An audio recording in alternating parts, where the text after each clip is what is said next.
The puck drops. The final seconds tick away. Dallas, they've done it again.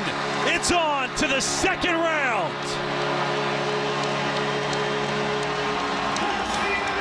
Man, I look down the Avalanche bench. It looks like rigor mortis set in as they just got tasered here in the third period.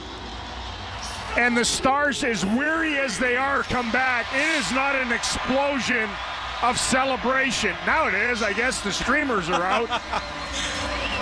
But they all come back to congratulate their netminder, salute the crowd, and now line up for handshakes. Gabe Landeskog and Jamie Benn, the two captains, meet at center ice to start the great tradition in our sport.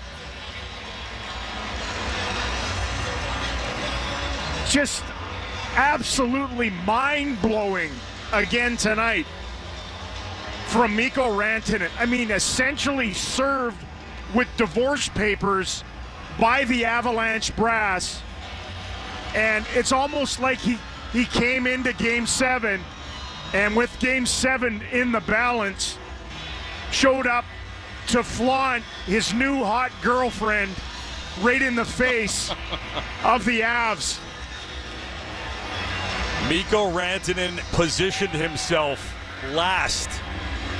When they all lined up, he was not the last Stars player. He made sure he would be, because every embrace with every former teammate's going to be a little bit longer for him than for everyone else. The first one with Gabe Landeskog, who had a hero's return himself. Now a hug with Nate McKinnon.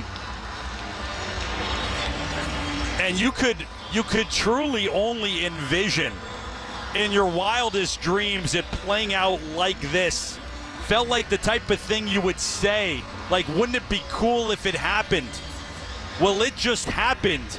And 18,500 here went absolutely beside themselves in the process. How about Matt Duchene, too, the two former Avs? Duchene with assists on both the tying goal and the go-ahead goal. The winning goal, a thing of absolute sensational beauty. Cross crease to Wyatt Johnston. I just love handshakes. I mean, they're happier when the home side is pressing flesh, but it is just the greatest thing, especially these two franchises, these two teams that went so hard at one another for 7 games. And I think there was understanding on both sides. Whoever prevailed in this round has one of the best shots at winning the Stanley Cup. Pete DeBoer and Jared Bednar, the last to shake hands as the Stars salute this crowd, who will see more hockey in May. DeBoer is now 9-0. He is the only person in Stanley Cup playoff history to win 9 Game 7s. Stays perfect against Bednar. And in the wildest of ways, how did what we saw just happen?